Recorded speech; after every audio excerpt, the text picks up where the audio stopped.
আল্লাহ রাব্বুল আলামিন এই পৃথিবীর মানুষদেরকে হেদায়েত দেওয়ার জন্য, এই পৃথিবীর মানুষদেরকে শান্তির পথে আনার জন্য, এই পৃথিবীর মানুষদেরকে জান্নাতি বানানোর জন্য ঘোষণা করে দিলেন। সর্বশেষ প্রিয় রাসূলকে প্রেরণ করে দিলেন।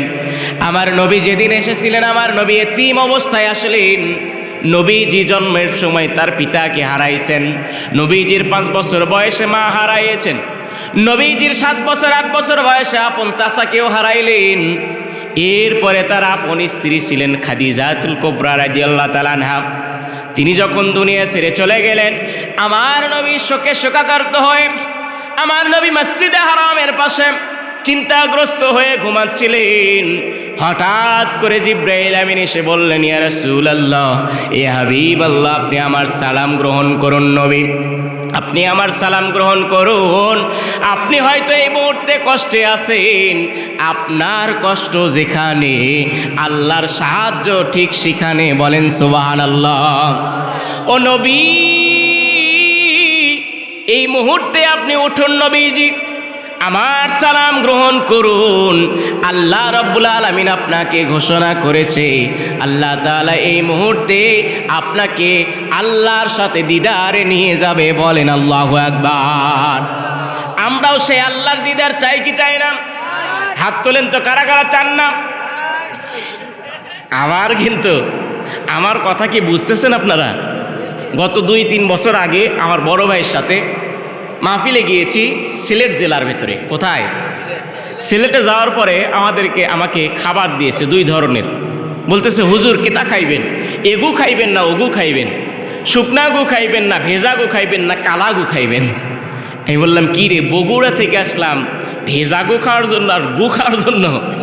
তখন বললাম, আল্লাহ, আজকের কোন মাহফিলে যে আসলাম আল্লাহ পাকই ভালো জানে।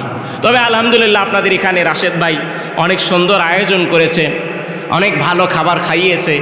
তো যে কথা বলছিলাম, তারপরে ভাবতেছি যে এত দূর থেকে মাহফিলে আসলাম, আজকে যে কি অবস্থা হবে। কিছু কিছু মাহফিলে যাই, খাবারের ব্যবস্থাও থাকে না, এই জন্য প্রস্তুতি নিয়েই মাহফিলে যাই। তো আমি বললাম, আচ্ছা ভাই, এই গু বাদ দিয়ে কি অন্য কিছু আছে? তো বলতেছে, হুজুর এই এগু আর ও গু, এই গু ছাড়া আর কিচ্ছু নাই। আমি তখন বলতেছি, আল্লাহ, আজকে যে কি অবস্থা হবে আল্লাহ ভালো জানে। তো তখন বলতেছি, লা ইলাহা ইল্লা আনতা সুবহানাকা ইন্নী কুনতু মিনাজ জালিমিন। আল্লাহ, তুমি আমাকে রক্ষা করো। এক পর্যায়ে বললাম, আচ্ছা দেখি বিসমিল্লাহ বলে আপনি ঢাকনাটা তোলেন তো। তো দেখলাম 2 ধরনের খাবার আনছে। তো ঢাকনা যখন তুলছে, সঙ্গে সঙ্গে আমি আলহামদুলিল্লাহ বলছি। আলহামদুলিল্লাহ বলেই দেখলাম 2 ধরনের খাবার, একটা হলো ঝোল তরকারি আর একটা হলো ভাজা তরকারি, শাক ভাজা। তো আমি বললাম, কি রে ভাই, আপনি আমাদেরকে বললেন এগু আর ওগু, এটা বলার কারণ কি? তো বলতেছে, হুজুর এটা বোঝেন নাই আপনি, আমাদের এলাকার ভেতরে এই এগু আর ওগু এটাকে এইভাবেই বলে। তখন আমি ভাবলাম, ওরে, এক এক এলাকার বুলি এক এক এলাকায় গিয়ে হয়ে যায় গুলি। কথা বলেন ঠিক কিনা? আমাদের বগুড়ার সুন্দর ভাষা আছে না নাই? নোয়াখালী জেলার ভেতরে ডুবাই মসজিদের প্রোগ্রামে ডক্টর মিজানুর রহমান আজহারি ভাই, তিনি প্রধান বক্তা। আর আমি শিল্পী হিসেবে, আমি মূলত শিল্পী বেশি আগে করতাম, টিভিতেও গজল গাইতাম এবং বগুড়ার ঐতিহ্যবাহী সর্ববৃহৎ শিল্পী গোষ্ঠী সমন্বয় সাহিত্য সাংস্কৃতিক সংসদ, এইটার আমি সহকারী পরিচালক ছিলাম। তো এই পরিচয়ে তখন আমি শিল্পী হিসেবে দাওয়াতে বিভিন্ন জায়গায় যাইতাম। তো নোয়াখালী জেলার ডুবাই মসজিদের প্রোগ্রামে আমি গেলাম, মিজানুর রহমান আজহারি ভাই বক্তা, আমি শিল্পী। তো সেখানে আমি গেলাম। তো বলতেছে, হুজুর হ্যানি খাইবেন নি? হ্যানি? আমি বললাম, কী রে, প্রথম তো কিছুই বুঝি না আমি। ওদের যে সংস্কৃত ভাষা, আপনি মনে করবেন যে নোয়াখালী একটা দেশ নয়, ওটা একটা অন্য কোনো দেশে আসছেন। তো তারপরে আমি কিছুই বুঝি না। তারপরে আমাকে বললো, ভাই আপনি একটু আপনাদের বগুড়ার একটু ভাষা বলেন। তো আমি তখন বলতেছি, আলুতে আলু অক্কেলি আলু। এখন বলেন তো, আপনি কি বোঝেন নাই? আলুতে আলু অক্কেলি আলু। তো তখন ওই ভাই বলতেছে, আলু বাদ দিয়ে অন্য কিছু খাবেন? এই মুহূর্তে আলুর কথা বলতেছেন কেন? আমি বললাম, আরে ভাই, সেটা কিছু নয়, এটা আমাদের বগুড়ার একটা সংস্কৃত ভাষা। আসলেন ওনাককে নিয়ে আসলেন। কথা বলেন ঠিক কিনা? আমি আরও 2 বছর আগে চাপাই গিয়েছিলাম। তো চাপাই যাওয়ার পরে আমাকে বলতে, আসসালামু আলাইকুম, মানে সালাম তো আসসালাম, আগে বলতেছে শালা, তারপরে সালাম। এই যে সুন্দর সুন্দর ভাষা, এটা কিন্তু আমাদের বাংলাদেশের ভিতরে এক একটা জেলায় যাইবেন এক এক রকমের ভাষা রয়েছে। কথা বলেন ঠিক কিনা? এই সুন্দর মাধুর্যতা দিয়েছেন কে? এই গাইবান্ধায় যাবেন, এই গাইবান্ধা বেশি দূরে নয়, এমনভাবে বলবে এলা ডাং দিম বাহে, আবার গরুক বলবেন খাবিন খাবিন গুদগুদাবেন কেন। এই যে সুন্দর সুন্দর ভাষা, কিন্তু ইন্ডিয়ার ভেতরে আমি প্রায় এই দিক থেকে এইদিকে বহু দূর গিয়েছি। বাংলা ভাষা মোটামুটি আসাম বাদ দিয়ে মোটামুটি কাছাকাছি, মোটামুটি। কিন্তু তারা কিছু কিছু বিষয় রয়েছে, মরিচকে বলে লঙ্কা, তারপরে আমাদের পুরীকে বলে তারা লুচি, বিভিন্ন কিছু কিছু ভাষা রয়েছে। এই ভাষা দিয়েছেন কে? আল্লাহ রাব্বুল আলামিন বলছেন আর রহমানু আল্লামাল কুরআন খালাকাল ইনসান আল্লামাহুল বায়ান। আল্লাহ বলছেন ও পৃথিবীর মানুষেরা, আর রহমান, আমি রহমান, দয়াবান দয়ালু রহমান, আল্লামাল কোরআন, আমি তোমাদেরকে শিক্ষা দিয়েছি। খলাকল ইনসান, আমি তোমাদেরকে সৃষ্টি করেছি। আল্লামাহুল বায়ান, এক একজন বক্তা এক এক রকম সুরে কথা বলে, তুমি একটা রকম কথা বলো, এই কথা বলার মাধুর্যটাও আমি আল্লাহ দিয়েছি। বলেন সুবহানাল্লাহ। এই আল্লাহর দেওয়া জবান দিয়ে এই তেলাওয়াত বেশি বেশি করা দরকার আছে না নাই? জিবরাইল আমিন এসে বললেন, ও নবীজি, আপনি আমার সালাম গ্রহণ করুন। নবীজি, এই মুহূর্তে আল্লাহ তাআলা ঘোষণা দিয়েছেন, আপনাকে আল্লাহ তাআলা এই মুহূর্তে আরশে আজিমে আল্লাহর সাথে দিদার দেবে। বলেন আল্লাহু আকবার। আমার নবীজিকে বলা হলো, নবীজি ওই যে দেখেন হাতিমের পাশে একটা প্রাণী বাঁধা আছে, যেই প্রাণীটার নাম হলো বোরাক, ওই প্রাণীর উপরে আপনি উঠুন। নবীজি খুশি হয়ে গেলেন, নবীজির সেনাচাক করা হইল। নবীজির এই সিনাচাক করে সে নবীজির জমজমের পানি দ্বারা ধৌত করা হইল। সিনাচাক ওপেন হার্ট সার্জারি পৃথিবীর ইতিহাসে সর্বপ্রথম ডাক্তারেরা যেখান থেকে গ্রহণ করছে। আমার নবীজিকে ওই মুহূর্তে সেনাচাক করানো হলো। এক পর্যায়ে আমার নবী ওই প্রাণীর উপরে উঠলেন। ওঠার পরে টকবক টকবক করতে করতে ওই প্রাণীটা যখন যাইতেছিলেন, ওই নবীজি তখন ভাবতে লাগলেন, কিরে, এই মুহূর্তে বলা হলো আমাকে আল্লাহর সাথে দিদার দেবে, আল্লাহ তো আছে আরশের দিকে, আর এই জমিনের উপর দিয়ে ওই প্রাণীটা কেন যায়? ও জিব্রাইল, তুমি কি আমাকে ধোঁকা দিচ্ছ? ও জিব্রাইল, তুমি আমাকে ধোঁকা দিচ্ছ? এই প্রাণীটা জমিনের উপর দিয়ে কেন যায়? ওই প্রাণীটা বিদ্যুৎ গতিতে আমার নবীজিকে নিয়ে ওই নবীজিকে মক্কা থেকে মসজিদে আকসায় নিয়েছে। বলেন আল্লাহু আকবার। নবীজিকে বলা হলো, নবীজি আপনি এই মুহূর্তে নামুন। আর এই মুহূর্তে নামার সঙ্গে সঙ্গে আপনি এখন সকল নবীদের সর্দার হয়ে আপনি এই মুহূর্তে ইমাম হয়ে 2 রাকাত নামাজ পড়াবেন। নারে তাকবীর। ওরে কঠিন দিনে,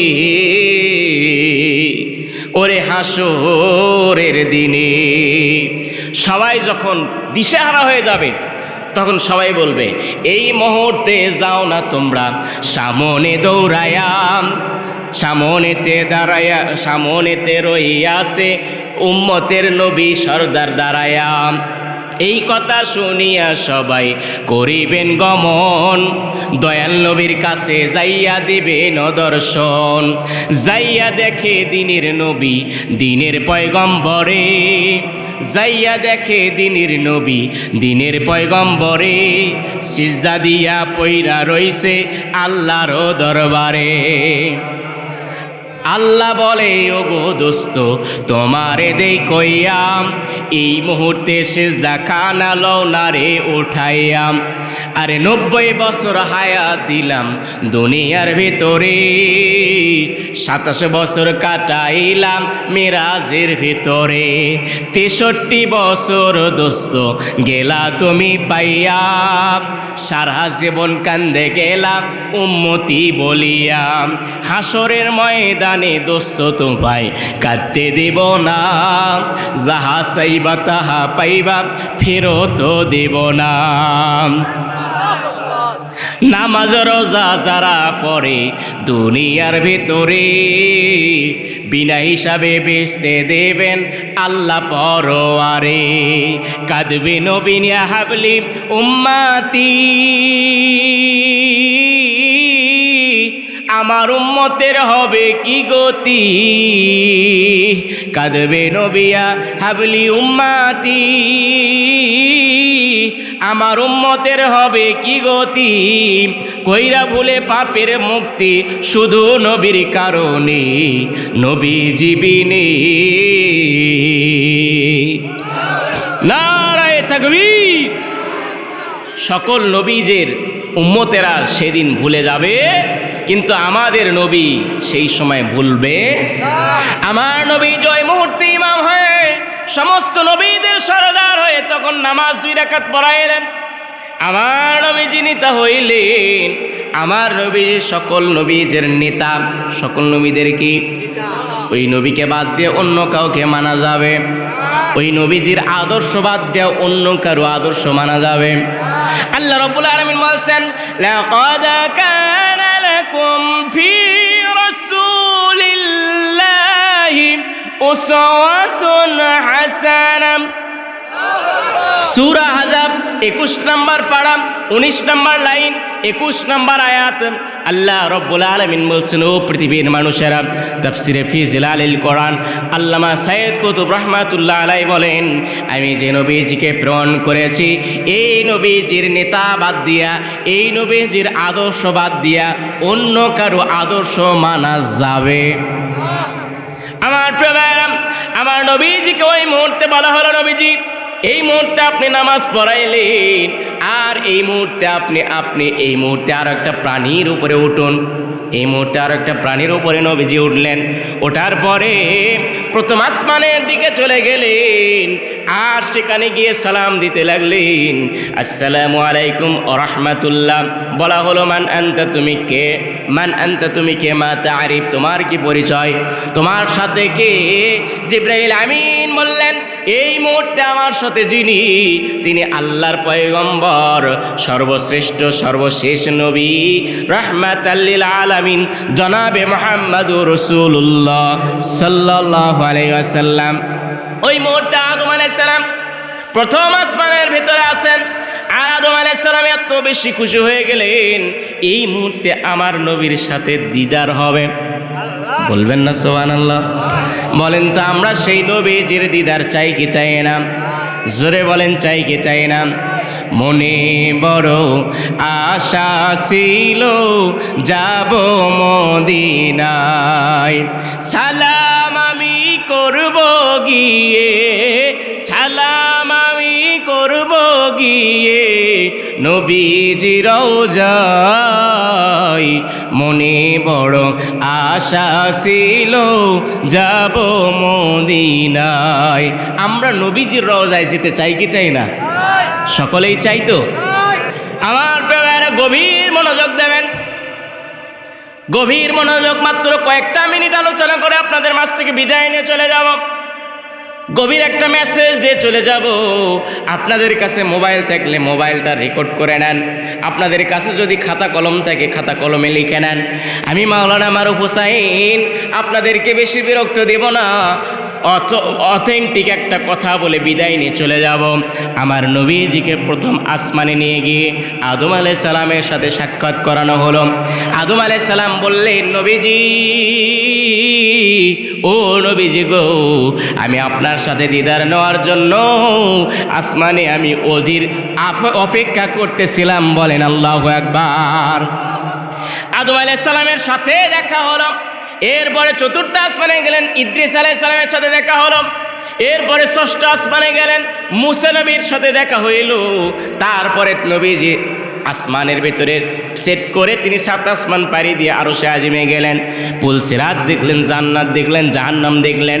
আল্লাহর সাথে দিদার দিয়ে আমার নবীজি আবার পিছন দিকে যখন চলে আসবে, ষষ্ঠ আসমানে এসে মুসা নবীর সাথে দেখা হইল। কার সাথে বলেন? ওই মুসা নবী বললেন, আল্লাহ আপনাকে কি উপহার দিল? নবী আপনাকে কি উপহার দিল? নবীজি ওই মুহূর্তে বলতে লাগলেন, আল্লাহ রব্বুল আলামিন আমার উম্মতের জন্য 50 ওয়াক্ত নামাজ উপহার দিয়েছেন। কত ওয়াক্ত? জোরে বলেন, কত ওয়াক্ত? 50 ওয়াক্ত। ওই মুহূর্তে মুসা নবী বললেন, আমার অতীত অভিজ্ঞতা রয়েছে, আমার উম্মতেরা 2 ওয়াক্ত নামাজ পড়তে পারে না, আর আপনার উম্মতেরা 50 ওয়াক্ত নামাজ পড়বে না। নবী আপনি আল্লাহর কাছে আবার দান। নবী ওই মুহূর্তে আল্লাহর কাছে চলে গেলেন, আবার চলে আসলেন, আবার চলে গেলেন, আবার চলে আসলেন। কিতাবের ভেতরে দেখতে লাগলাম মুসা নবী একবার নয়, 2 বার নয়, আমাদের নবী, ওই নবীজিকে আল্লাহর কাছে 9 বার পাঠিয়েছেন। বলেন আল্লাহু আকবার। 9 বার পাঠানোর কারণ হলো মুসা নবী বলেছিলেন, রব্বি আরিনি, আমি আপনাকে দেখতে চাই রব। আল্লাহ রাব্বুল আলামিন বললেন, লান তারানি লা তুদরিকুহুল আবসার, কোন দৃষ্টি শক্তির সামর্থ্য নাই যে আল্লাহকে দেখে। মুসা নবী জেদ ধরলেন, আমি তোমাকে দেখতেই চাই। মুসা নবী বারবার জেদ ধরলেন, আমি আপনাকে দেখবই। কিন্তু আল্লাহ বললেন, এই মুসা তুমি পারবা না। সবচেয়ে বেশি জেদি নবী যে ছিলেন সেটা হলো মুসা নবী। তো মুসা নবী বললেন, তুমি আমাকে দেখা দেবে না, তাহলে আমাকে একটু অ্যাঙ্গেল করতে হবে। কিছুদিন পরে আল্লাহ বলছেন, এই মুসা যাও, ইযহাব ইলা ফিরআউনা ইন্নাহু তাগা, ফিরআউন সীমা লঙ্ঘন করেছে, তাকে আমার আল্লাহর দ্বীনের দাওয়াত পৌঁছে দাও। এই কথাই মুসা নবী বললেন, কার আল্লাহ? বলছে তোমার আল্লাহ। তো এই মুহূর্তে পেঁয়াজ ধরলেন, আচ্ছা যে আল্লাহর দ্বীনের দাওয়াত নিয়ে যাব, এই মুহূর্তে যদি ওই আল্লাহর কথা প্রশ্ন করে ওই ফেরাউন, যে আল্লাহর দ্বীনের দাওয়াত নিয়ে আসছো মুসা, ওই আল্লাহকে তুমি দেখছো? পেঁয়াজ কি দেখছেন? ওই আল্লাহর যে দাওয়াত নিয়ে আসছো, ফেরাউন যদি আমাকে বলে যে ওই আল্লাহকে কি তুমি দেখছো? সঙ্গে সঙ্গে আল্লাহ বললেন, তুমি তো আমাকে দেখো নাই, তাহলে কি করতে হবে? আমাকে দেখা দাও। আল্লাহ বললেন, লা তুদরিকুল আবসার, তুমি দেখতে পারবেই না। ওই মুহূর্তে মুসা নবী বললেন, আচ্ছা ঠিক আছে, তাহলে তোমার দ্বীনের দাওয়াত তুমি ফেরাউনের কাছে দাও গা, তোমার দ্বীনের দাওয়াত তুমি ফেরাউনের কাছে নিয়ে যেয়ে দাও। আল্লাহ ভাবলেন, এই মুহূর্তে ওই বান্দা আমাকে ছাড়বেই না, আমাকে দেখবেই। আল্লাহ রাব্বুল আলামিন বললেন, ও মুসা চলে আসো তুর পাহাড়ের দিকে। মুসা নবীর বাড়ি থেকে তুর পাহাড়ের পথ হলো 8000 কিলোমিটারের পথ। আল্লাহ তাআলা এমনই দূরের কথা বললেন যাতে করে মুসা সেখানে না যায়। কিন্তু বলেন তো মুসলমান, আমরা আল্লাহকে দেখতে চাই কি চাই না? জোরে বলেন, চাই কি চাই না? হাত তোলেন তো কারা কারা চাই? নারায়ে তাকবীর, নারায়ে তাকবীর। নবী বলছেন, আস-সাওমুলি ওয়া আনা আজজি বিহি। হাদিসে কুদসির ভিতরে নবী বলছেন, ও বান্দারা, তোমরা যদি এই একটা মাস পরে রমজান মাস চলে আসবে, এই রমজান মাসে যদি রোজা রাখতে পারো, ও পর্দার অন্তরালে মা বোনেরা, আপনাদের প্রতিও বলছি, আপনারাও কানটা লাগান, আপনারাও যদি রমজানের রোজা রাখতে পারেন, নবীজি বলছেন আল্লাহ তাআলা তাদেরকে প্রাপ্য নিজেই দিবে। বলেন সুবহানাল্লাহ। এই হাদিসের মর্ম ব্যাখ্যাই হলো, আল্লাহ বলছেন যেহেতু আমি নিজে প্রাপ্য দেব, আল্লাহ আমাদেরকে দিদার দেবে। বলবেন না সুবহানাল্লাহ? এই জন্য রমজানের রোজা রাখা দরকার আছে না নাই? সঙ্গে সঙ্গে মুসা নবী বললেন, আমি ওই তুর পাহাড়েই চলে যাব। মুসা নবী 40 জন সাথী সফর সঙ্গী নিয়ে ওই তুর পাহাড়ে চলে গেলেন।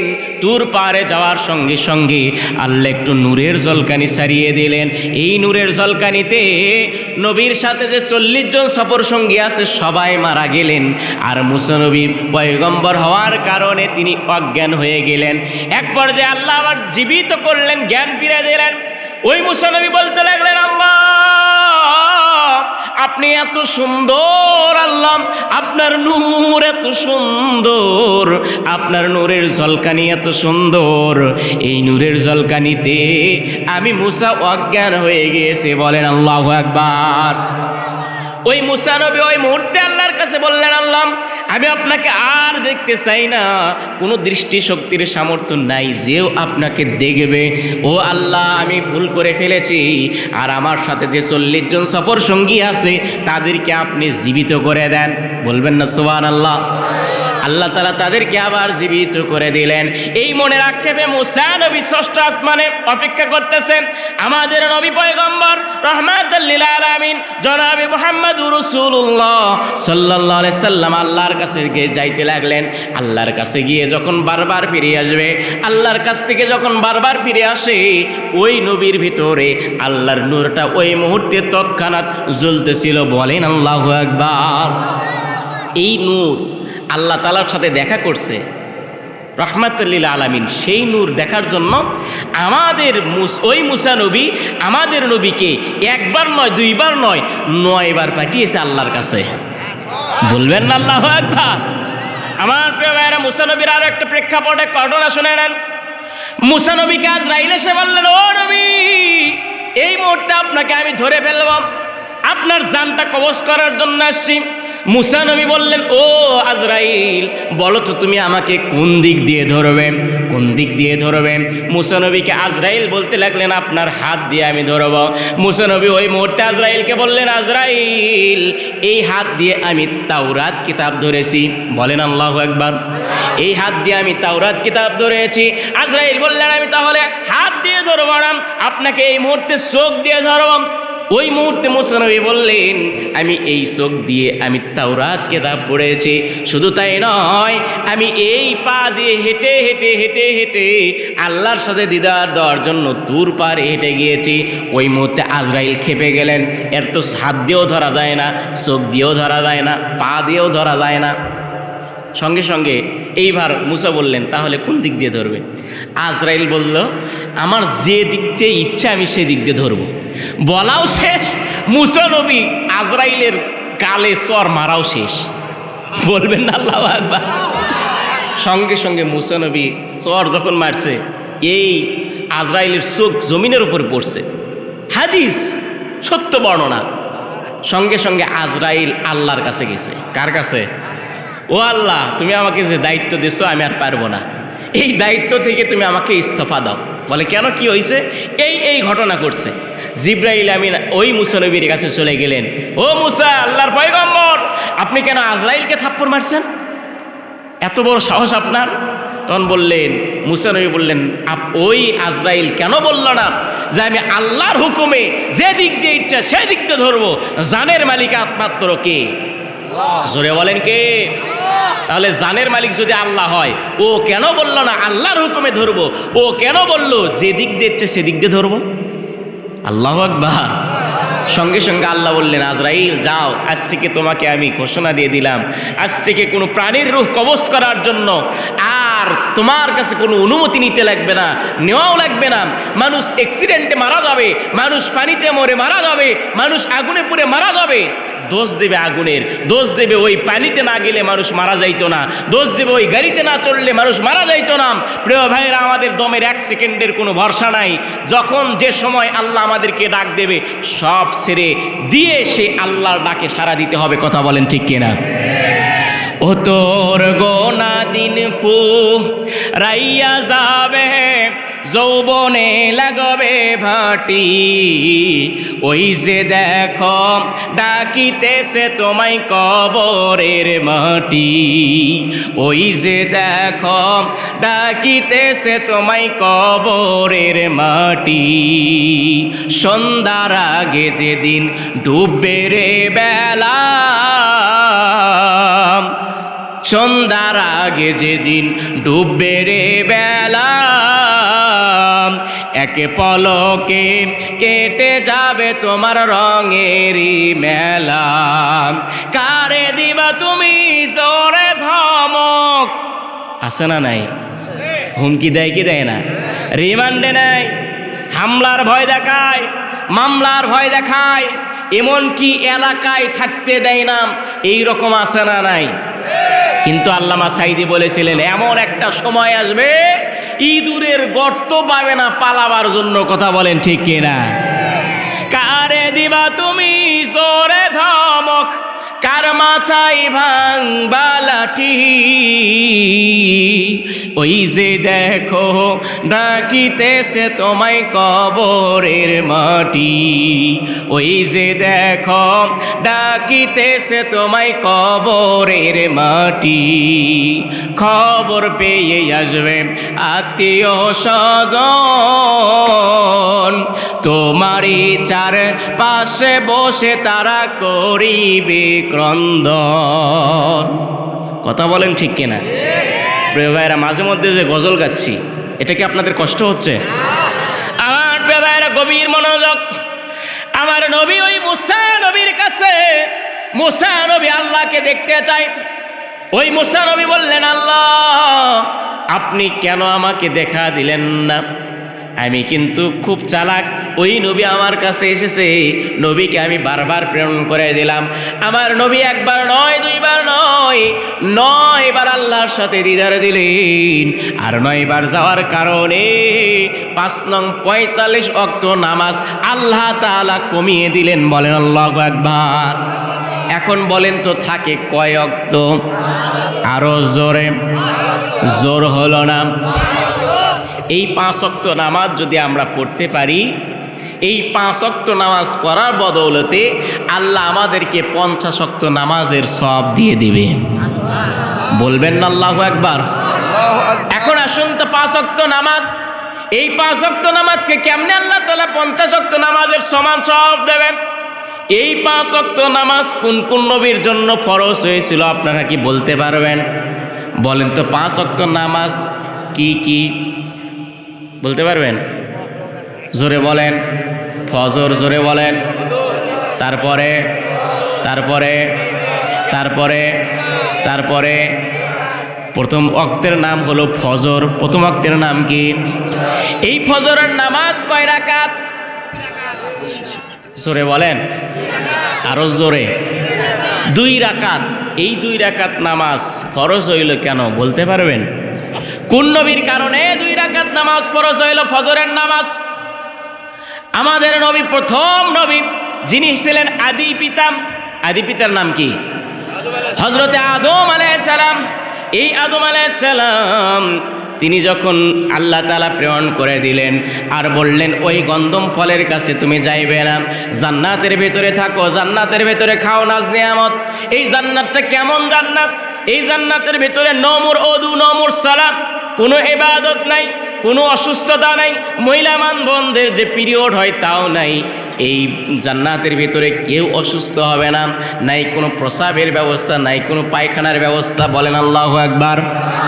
খাবারগুলো খাইতে থাকবে, পাখিগুলো উড়ে যাবে, দেখে বলবে ও আল্লাহ, এই পাখিটাকে যদি আমি খাইতে পারতাম। সঙ্গে সঙ্গে আল্লাহ তাআলা উড়ন্ত পাখিকে ভুনা তৈরি করে আপনার সামনে রেডি করে দেবে। সুবহানাল্লাহ। বলবেন না সুবহানাল্লাহ? এই জান্নাত থেকে কি কেউ বের হতে চায়?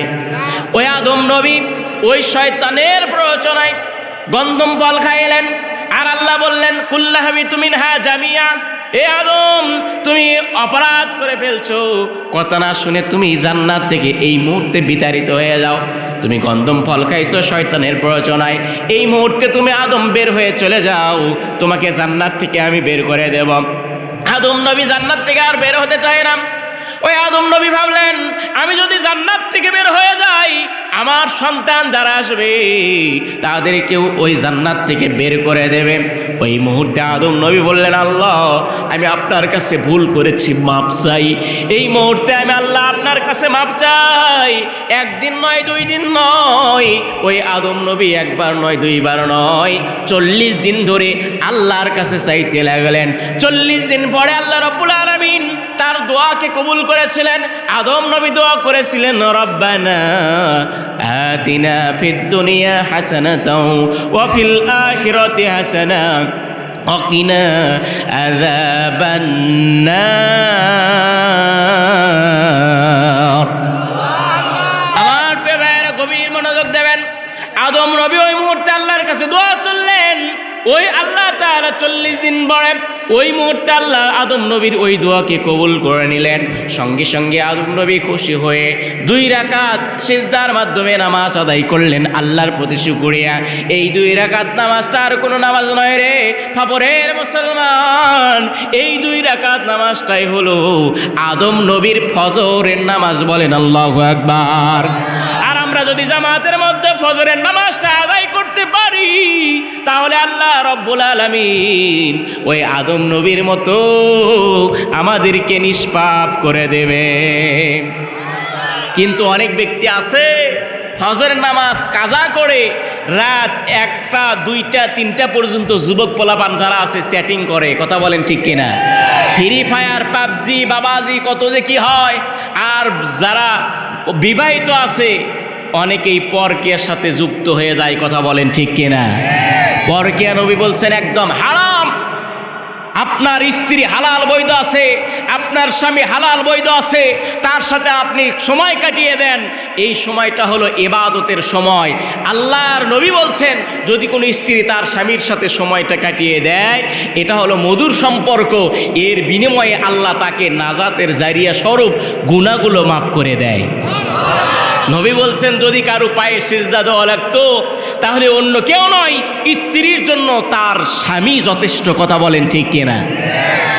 এই জন্য যুবক পোলাপান যারা আছে, ফাপর এলাকার 3 মাথার যারা ভাইয়েরা আছে, পর্দার অন্তরের মা বোনেরা, ফজরের নামাজ কাজা করে রাত জেগে গভীর রাতে না ঘুমাইয়া ফজরের নামাজটা পড়তে হবে। কথা বলেন ঠিক কিনা? কেমন করে ঘুমাও তুমি মানুষ, কেমন করে ঘুমাও তুমি মানুষ, ফজর করে কাজা এমনও তো হতে পারে তোমার জহরে জানাজা। মুসলিম হয় না জন্ম নিলে মুসলমানের ঘরে, কাফের মুমিন তফাৎটা হয় সালাতের উপরে। এই জীবনের নামাজ যেন, এই জীবনের সালাত যেন হয় না কবু কাজা, এমনও তো হতে পারে তোমার জহরে জানাজা। আমার নবী ওই মুহূর্তে ডাক দিলেন, ও সাহাবীরা আসো, কারা কারা আসো, আসো তোমরা নামাজে দাঁড়াবে, তোমরা আমার সাথে শরীক হবে। ওই মুহূর্তে ডাক দিতে লাগলেন, নামাজের মাধ্যমে মানুষদেরকে হেদায়েত করতে লাগলেন। কিন্তু এই নামাজটা আবু জাহেলদের সহ্য হতে লাগলো না। এক পর্যায়ে আবু জাহেল, উতবা, সাইবারা, মুগীরারা তারা ষড়যন্ত্র করতে লাগলো। আমার নবী ওদের অত্যাচারে মক্কা থেকে মদিনায় চলে আসলেন। মদিনায় আসার পরে সর্বপ্রথম একটা যুদ্ধ হয়েছিল। বলেন তো যুদ্ধের নাম কি? বদরের যুদ্ধ। আমরা মুসলমানরা কিন্তু এইসব ইতিহাস জানি না। বদরের যুদ্ধ শুরু হয়ে যাবে। আমার নবী কার হাতে পতাকা দেবেন? এক পর্যায়ে খুঁজতে লাগলেন কার হাতে ইসলামের পতাকা দেওয়া যায়। খুঁজতে খুঁজতে খুঁজতে খুঁজতে মুসআব ইবনে উমাইর রাদিয়াল্লাহু তাআলা আনহু নামে একজন সাহাবীকে খুঁজে বের করলেন। যেই মুসআব 200 দিরহামের নিচে কোনো কাপড় পরে না। ওই সময় আমলে সবচেয়ে বেশি দামি কাপড় পরতেন।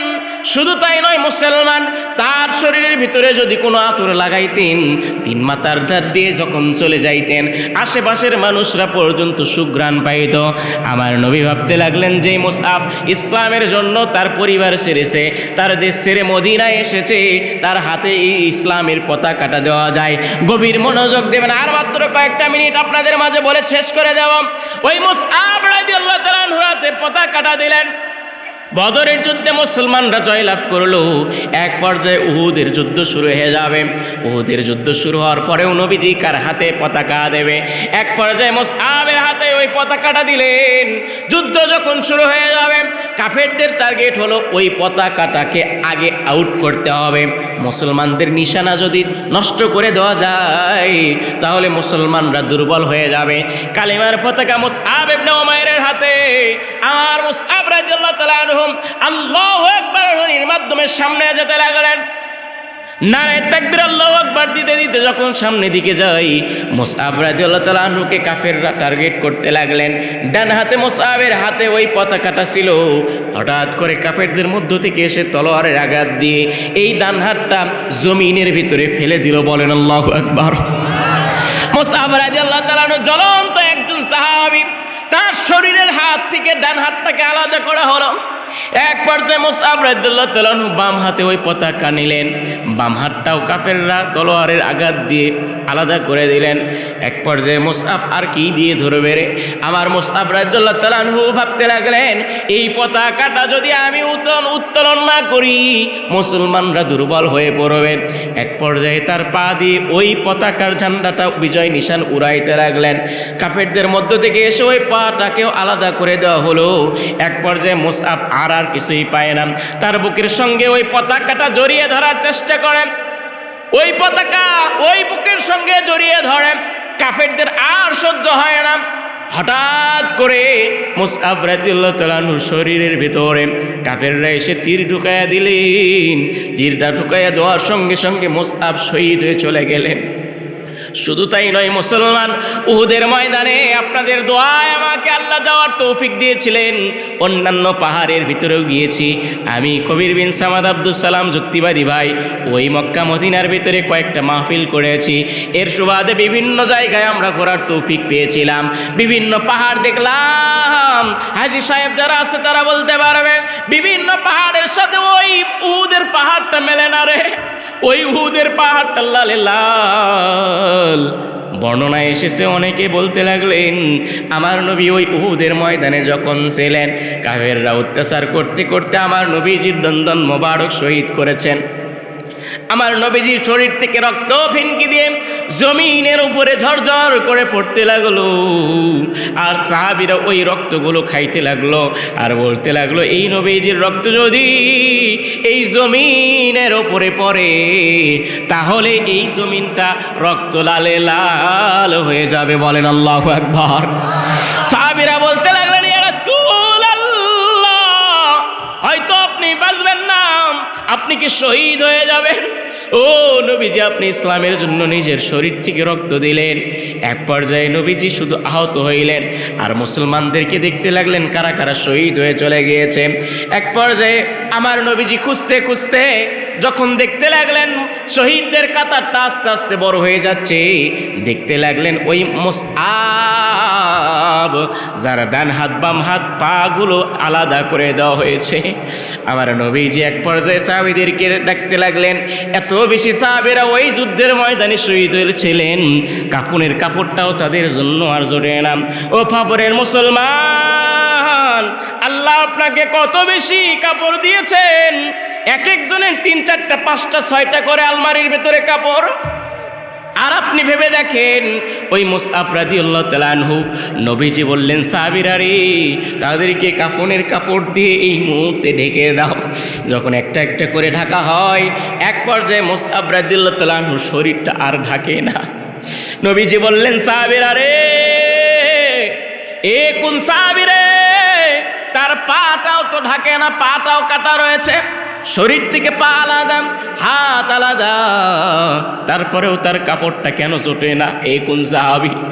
হঠাৎ করে তার চেহারাটা দেখে নবীজি চিনতে পারলেন আর বলতে লাগলেন, এ অন্য কোনো সাহাবী নয় যে 200 দিরহামের নিচে কোনো কাপড় পরতেন না, যে এত দামি সুগন্ধি ব্যবহার করতেন, যে এত দামি কাপড় পরতেন, যে ইসলামের জন্য নিজের ঘর ছেড়েছেন, যে ইসলামের জন্য নিজের পরিবার ছেড়ে আমার সাথে চলে এসেছেন।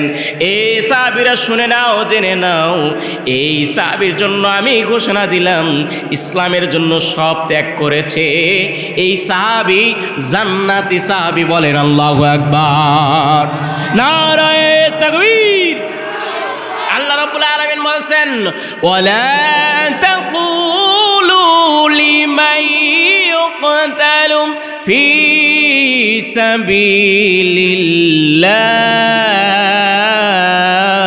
সাবিলিল্লাহ ফি সাবিলিল্লাহি আমওয়াত বাল আহইয়াউ ওয়ালাকিন লা তাশউরুন।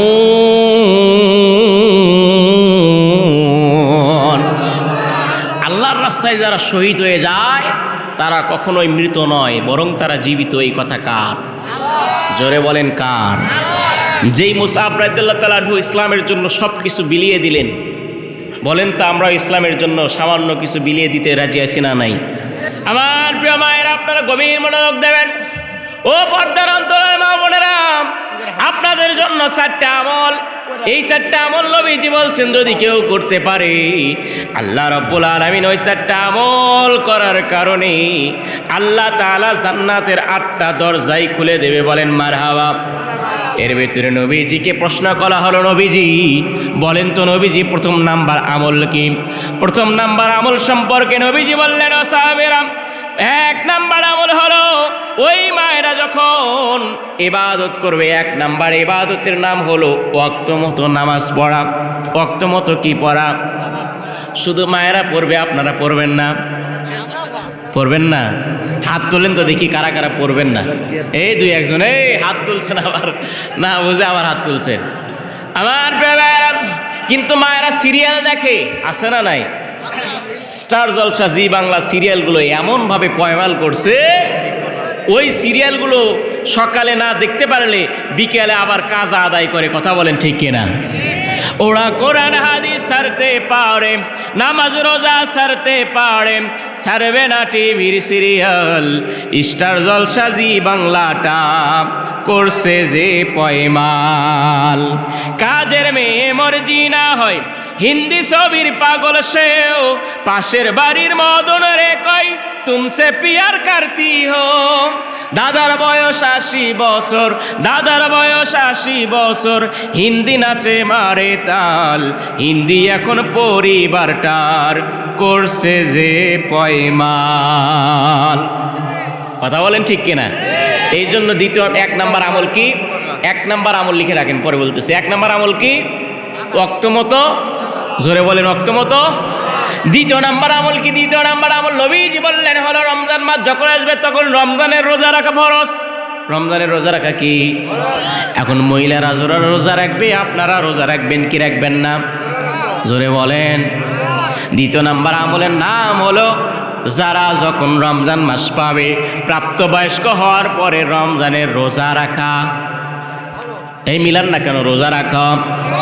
তৃতীয় নাম্বার আমল কি? তৃতীয় নাম্বার আমল হলো নবীজি বললেন, ও সাহাবীরা, তৃতীয় নাম্বার মায়েদের জন্য আমল হলো স্বামী যখন কাছে থাকবে তখন স্বামীর খেদমত করা। জোরে বলেন। স্বামী খুশি হন না আপনি? তৃতীয় নাম্বার আমল হলো স্বামী যখন কাছে থাকবে তখন স্বামীর খেদমত করা। কি? স্বামী আসছে বাড়ির ভিতরে কাজ করে সারাদিন পর, ওই স্ত্রী আমাকে একটু খাইতে দাও। স্ত্রী বলতেছেন ইন্নাল্লাহ সাবিরিন, একটু ধৈর্য ধরেন।